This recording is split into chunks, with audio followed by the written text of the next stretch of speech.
There is a lie that has been told for over 2,000 years. Almost everyone knows it.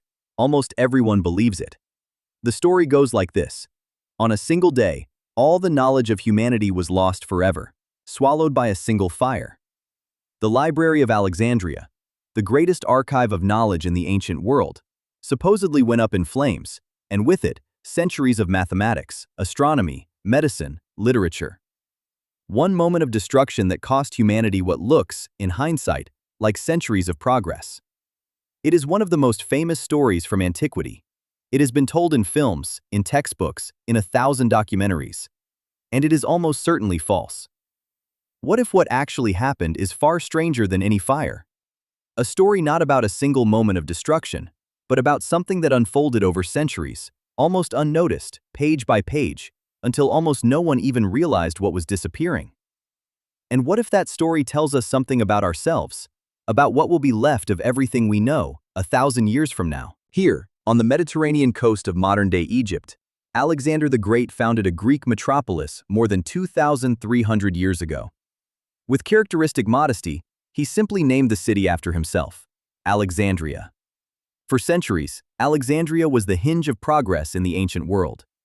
The city held technical wonders, wine and water dispensers, music-playing machines, temple doors that swung open as if by magic, driven by steam, mechanical marvels that would not reappear in Europe for almost 2,000 years. But above all, the rulers of Alexandria held an ambition that borders on megalomania: to collect all the knowledge of every people on earth. Not just Greek knowledge, everything. In the harbor of Alexandria, where a modern building now marks the spot, stood the centerpiece of this vast project in antiquity. The Library of Alexandria gathered texts of every kind: literature, history, philosophy. The Greeks even collected the sacred writings of foreign religions, a scale of intellectual curiosity that was extraordinary for the ancient world. For Simon Goldhill of the University of Cambridge, the ancient Library of Alexandria was far more than a collection of texts. It was a gathering place for scholars and poets, a temple of the muses. Culture was created and preserved there. Many of the most important works in mathematics, astronomy, medicine, and literature would never have existed without this library. Euclid measured the angles of triangles and laid the foundations of what we now call geometry. Eratosthenes measured the length of shadows at noon in 2 different cities and calculated, with startling accuracy, the circumference of the earth, without ever setting foot outside Egypt. The first textual scholars in history reconstructed the original text of the Iliad and the Odyssey, which until then had circulated in countless contradictory copies. And Claudius Ptolemy catalogued over 1,000 stars, a catalog that, as we'll see, would still be in use on the other side of the world centuries later. At its peak, the library held hundreds of thousands of scrolls. Today, we possess only a fraction of the works from the ancient library. Who exactly worked there, and what it actually looked like, we only know from people who wrote about it, often centuries later, often without ever having seen it themselves. The detailed illustrations on postcards and in university textbooks are reconstruction, not photography. Because one day, so the story goes, something terrible happened. People love the story of the destruction of the Library of Alexandria, and this is usually how it's told. It is 48 BC. Caesar lands with his Roman troops in the harbor of Alexandria. Furious, he sets the harbor district ablaze. The library catches fire too. Caesar, what burns there is the memory of humanity, a shameful memory. Let it burn.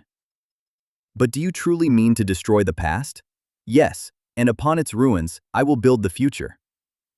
Did the knowledge of the world fall victim to Caesar's ambition? Julius Caesar really did come to Alexandria. There really was a war. There really was a fire. But the library did not burn down in it. It went on standing for a long time afterward, decades, probably centuries. So was it something else entirely? Perhaps the way an Enlightenment-era historian would later tell it. About 400 years later, at the end of the 4th century AD, Emperor Theodosius I declares Christianity the only truth and bans all pagan cults. His Christian followers, so the story goes, burn every trace of antiquity in Alexandria to the ground. Hundreds of thousands of papyri perish in the flames. Was the knowledge of the world destroyed by religious fanaticism then? Highly unlikely. The library was long since out of use by the time Christians came to power in Alexandria. They destroyed a great deal of pagan culture, temples, statues, shrines. But by then, no one had any interest left in the library. You rarely burn down a building that already stands empty. Okay, something else then. Perhaps the way a medieval bishop tells it, centuries later still. When Caliph Umar ibn al-Khattab conquers Alexandria in the 7th century, his gaze is said to fall on the library's vast holdings of books. If they contradict the Quran, the story goes, they are dangerous. If they agree with it, they are unnecessary. Either way, burn them. But wait, the library had already been out of use for 400 years, since the Christians took power. It seems highly unlikely that anyone would burn down a building that was, by then, probably barely standing at all, and deliver a dramatic speech to justify it. This legend first appears in a writer who himself was writing some 600 years after the events he describes, with a recognizable political agenda of his own. We simply do not know how the library came to an end. Much suggests that, over time, science and scholarship lost their importance, and military conquest took priority instead. Funding dried up. Scholars were not replaced. Scrolls stopped being copied. The truth is less spectacular, and for that very reason, more unsettling. Memory and preservation require constant work. When that work stops being done, ideas fade into the background noise of history. Texts fade. Institutions dissolve.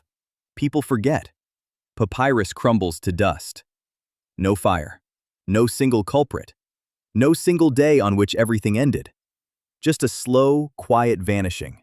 Decade by decade, scroll by scroll, until no one could say any more exactly when the Library of Alexandria had stopped being a library at all. The Library of Alexandria, and everything inside it, most likely simply decayed.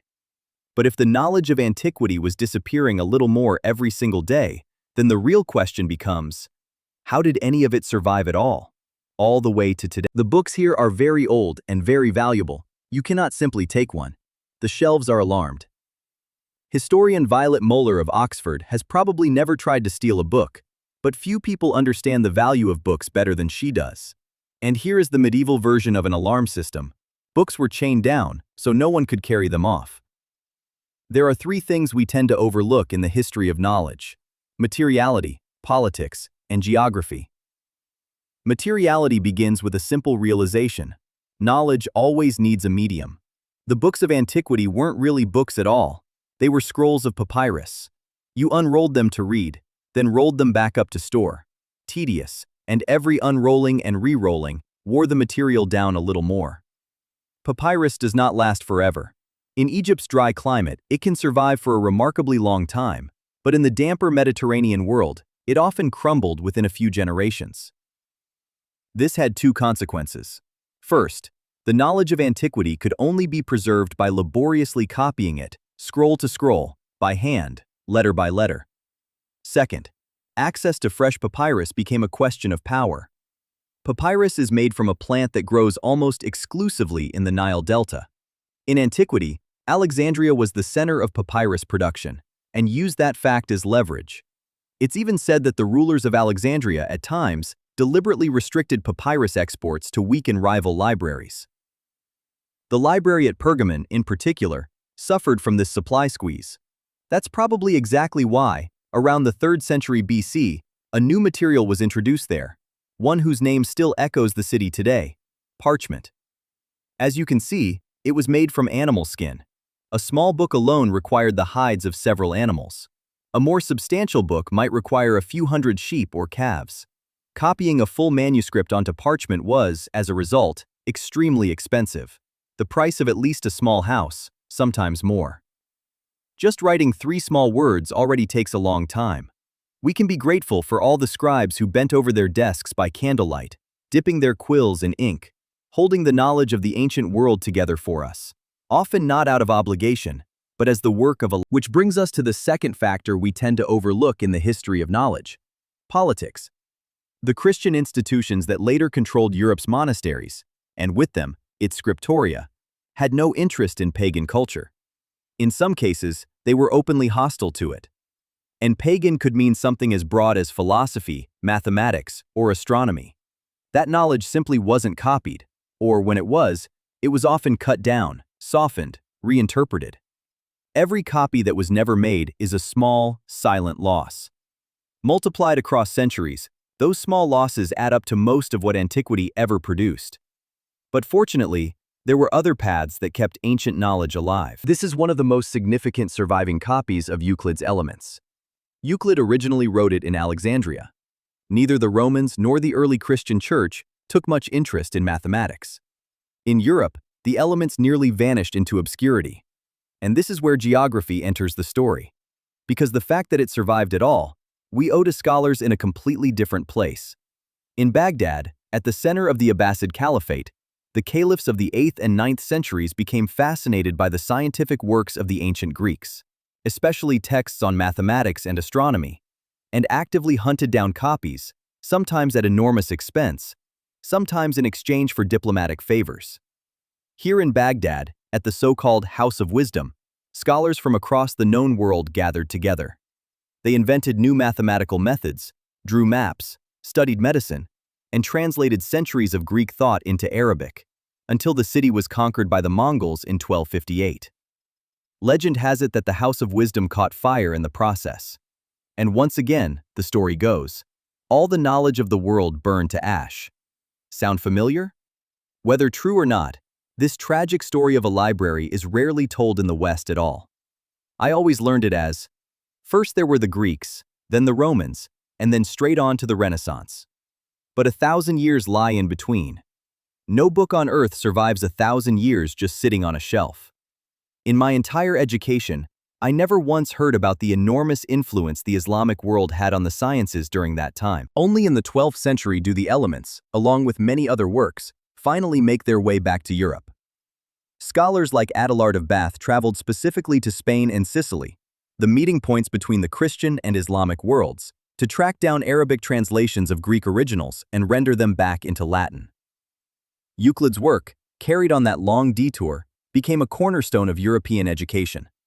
Anyone who has ever learned mathematics has, at some point, learned ideas that trace back to Euclid's Elements. It is the absolute foundation of mathematics and geometry. Some scholars argue that no book has had a greater influence on humanity than the Elements, aside from religious texts.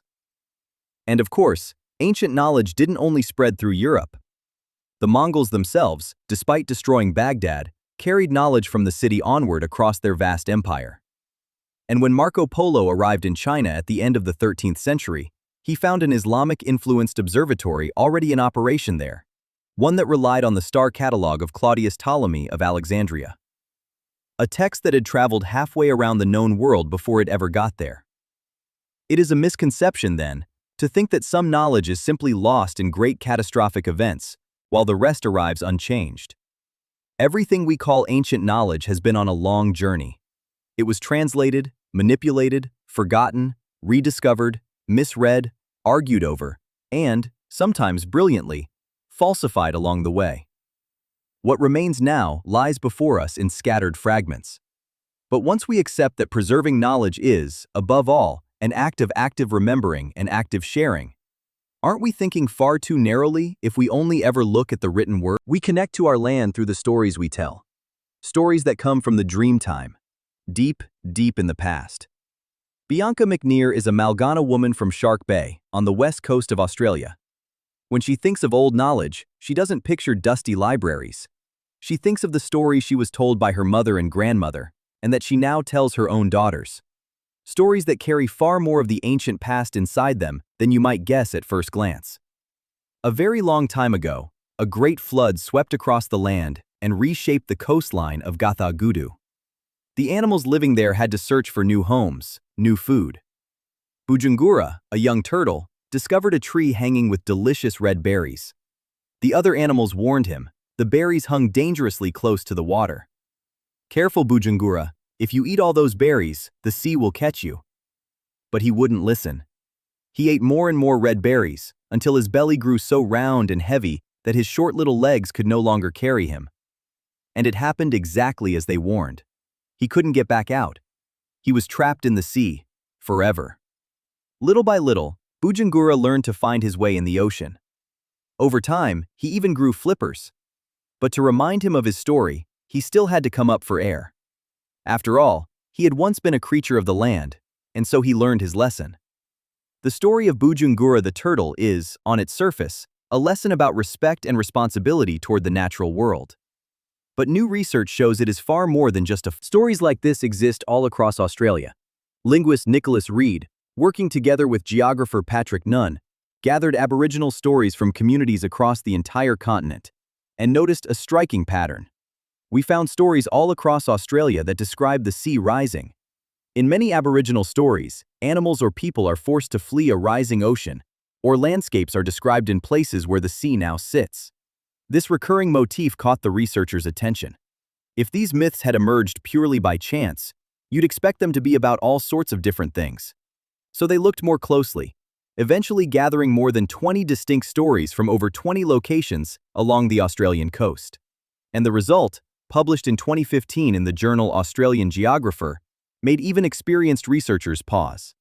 These aren't just stories, they line up, almost precisely, with the data geoscientists have on sea level rise. That data describes the rise in global sea levels following the last glacial maximum, the peak of the Ice Age, roughly 20,000 years ago. As the ice began to melt, sea levels rose worldwide and stabilized at roughly today's level around 7,000 years ago. Which means these stories have to be at least that old. Before our study, the general rule of thumb was that stories eventually lose any connection to real events, usually within less than 800 years. 800 years was the scientific consensus.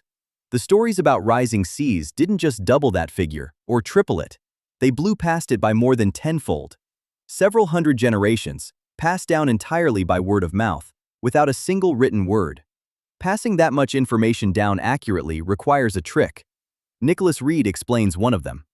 In many Aboriginal families or communities, specific people carry the fixed responsibility of passing knowledge on, and others carry the fixed responsibility of checking the accuracy of how it's told. A, B, and C all know the same story, and their relatives check whether they're telling it correctly. So when the grandfather dies, B, C, and D still know it, redundantly stored, cross-checked by other people, like a human backup system. Another key to preserving knowledge over long stretches of time is being very deliberate about who you pass it on to. I can tell the story, or parts of it, to people who aren't Aboriginal. But there's a version I only tell my daughters. Even though that means Bianca McNear keeps certain details of Bujungura's story within her own family, it's precisely this discipline that keeps the Malgana knowledge both consistent and protected. Because just as libraries can burn down, songs, legends, and myths are a fragile archive too. It's a terrible thing to lose old knowledge, and that's something colonization deliberately set out to cause. Because when old knowledge is lost, the connection between people and their land is lost with it. For Aboriginal cultures especially, which for a long time had no written language, oral tradition is a vital part of identity itself. Knowing the old culture and the land tells us there is a future for our people, and a future for our land. Non-written traditions aren't unique to Aboriginal Australia. In cultures all over the world, knowledge is carried forward across generations, told, sung, danced, and lived. I like the idea that libraries, before they became buildings, were people. Because whatever eventually got written down had, in most cases, already existed as orally transmitted knowledge long before. Knowledge connected to the past through an unbroken chain of generations. Some astronomers believe they may have found a clue to perhaps the oldest story in human history. On dark, clear nights, you can see a small cluster of stars in the sky. In Claudius Ptolemy's star catalogue from Alexandria, they're called the Pleiades. In Greek mythology, 7 sisters, endlessly pursued by the hunter Orion. But this story doesn't only exist in Greece. Far away, in Australia, this same cluster of stars appears in countless myths. And there too, they're described as 7 sisters fleeing a hunter. The similarities are striking, especially since, today, only 6 of those stars are visible to the naked eye, not 7. Do these stories share a common origin? But how could that even be possible? These myths are far older than the first contact between Europeans and Aboriginal peoples. Could they come from a time even further back? From before our ancestors ever left Africa? We will probably never know for certain. But here is what we do know. Roughly 100,000 years ago, the star Pleione still burned bright enough that 7 stars really were visible in the night sky with the naked eye, not just 6. To me, oral traditions are far more than just records of the past. They speak to what it means to be human, to what was, what is, and what could be.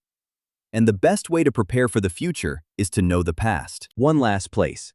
Back on the Mediterranean coast, almost exactly where the ancient library once stood, a vast, angled disk of glass and granite has risen since 2002. The Biblioteca Alexandrina. A modern building, designed by a Norwegian architecture firm, with shelf space for 8 million books, a planetarium, museums, and its own school of information science. It is not a reconstruction. No one knows enough about the original to rebuild it faithfully. It's more of a promise. A statement, made on the exact spot where everything once vanished. That the ambition to gather and share knowledge doesn't die along with a library. Today, we want to hold on to knowledge forever. Vast digital data centers. Internet platforms. Space probes carrying letters and music records out into the void, in case someone, someday, finds them. Seed banks buried deep in Arctic rock, waiting for the day we might need them. But while we agonize over what to keep and what to let go of, we tend to forget one thing. Knowledge only fulfills its purpose once someone actually takes it in. A server no one reads is, in the end, no different from a papyrus scroll no one ever unrolls again. The Library of Alexandria didn't die on a single day. It died the moment no one was left who needed it, copied it, retold it. And that is the real lesson here. Not the fear of some great fire, but a quieter question, and a much harder one to answer. Are we actually sharing enough? Are we really passing on what we know? Or are we just storing it, hoping it somehow survives on its own? Maybe the real task is building a community with the future. A chain of generations, in conversation with one another. From the first humans who sat beneath the stars and told each other stories about 7 sisters and a hunter, all the way to us today, trying to save it all in a digital cloud we barely understand ourselves. The Library of Alexandria never really disappeared. It simply stopped being a building and became, once again, what it always truly was. A chain of people, telling each other what matters too much to forget. If this journey through the history of knowledge fascinated you as much as it fascinated us, subscribe to the channel, because that's exactly what we do here. Carry knowledge forward, one story at a time.